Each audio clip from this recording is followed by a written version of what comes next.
Oke, selamat malam semuanya. Salam sejahtera untuk kita semua. Semoga sehat selalu. Di video ini saya akan menjelaskan tentang tindakan yang perlu kita lakukan untuk mencapai tujuan utama pendidikan kewarganegaraan. Nah, sebelumnya saya bakal memperkenalkan diri saya. Nama saya Edward Rivaldi Simatupang.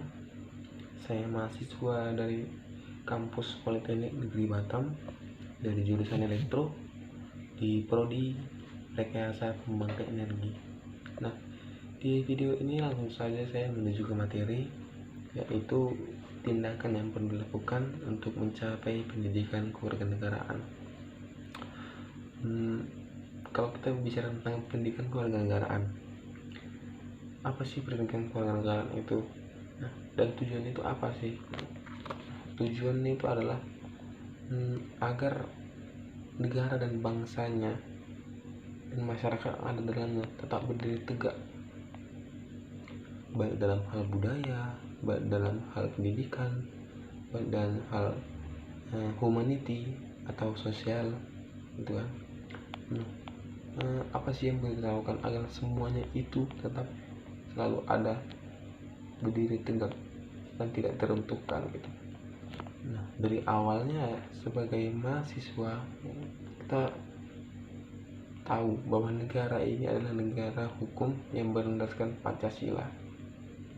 Jadi hal-hal yang perlu dilakukan sebagai mahasiswa adalah yang pertama, kita memiliki jiwa patriotik, yaitu rasa cinta kepada tanah air, semangat berkebangsaan dan kesetiakawanan sosial. Nah, kita bahas dari rasa cinta tanah air. Rasa cinta tanah air di sini adalah kita peduli kepada negara kita sendiri, kepada teman sebangsa kita sendiri. Itu kita berusaha mempertahankan. Dari contohnya yang pertama adalah gini, dari style atau pakaian. Kita mencintai budaya asing itu adalah tindakan yang salah tentunya.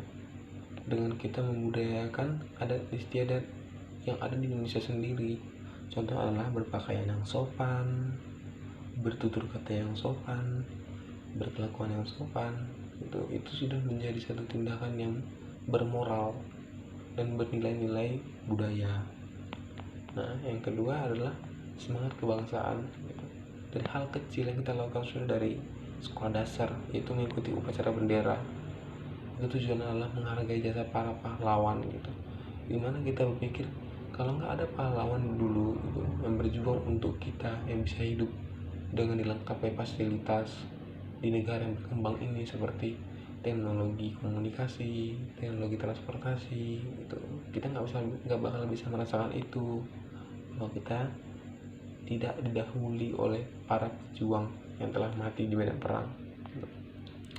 Yang selanjutnya adalah kesetiakawanan sosial atau kehidupan sosial kita yang saling bersahabat.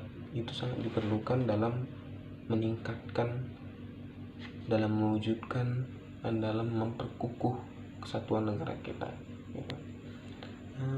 Selanjutnya kita mau tahu nih,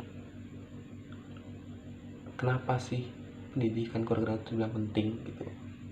Karena kita sudah tahu di dalam pembukaan undang-undang sendiri sudah dijelaskan tentang tujuannya, yaitu mewujudkan keadilan sosial bagi seluruh rakyat Indonesia gitu.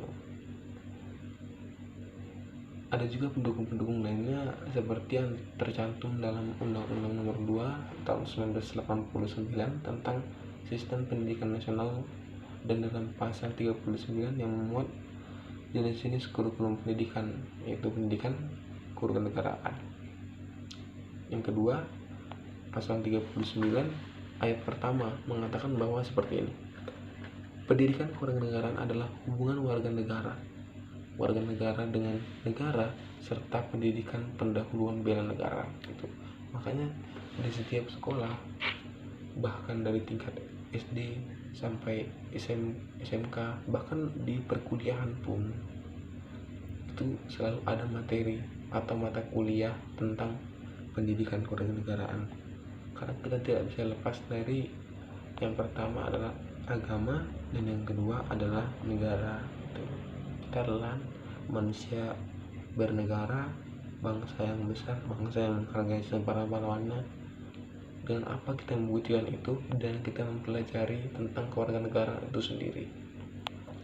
Banyak pasal-pasal lainnya seperti Undang-Undang Nomor 20, Pasal 17, Pasal 19, ataupun Undang-Undang Nomor 3 tahun 2000. Itu banyak, bahwa pendidikan pembelajaran kewarganegaraan itu diberikan mulai dari TK sampai dengan sekolah tinggi.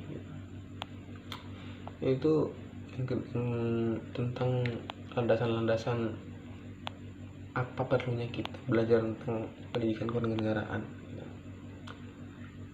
Mungkin dari hal-hal itu teman-teman semua bisa belajar tentang tindakan yang dimulai dari diri kita sendiri sebagai seorang mahasiswa. Saya kira itu saja yang bisa saya sampaikan mengenai materi pendidikan kewarganegaraan. Untuk materi yang saya sampaikan semoga bermanfaat dan bisa dicerna untuk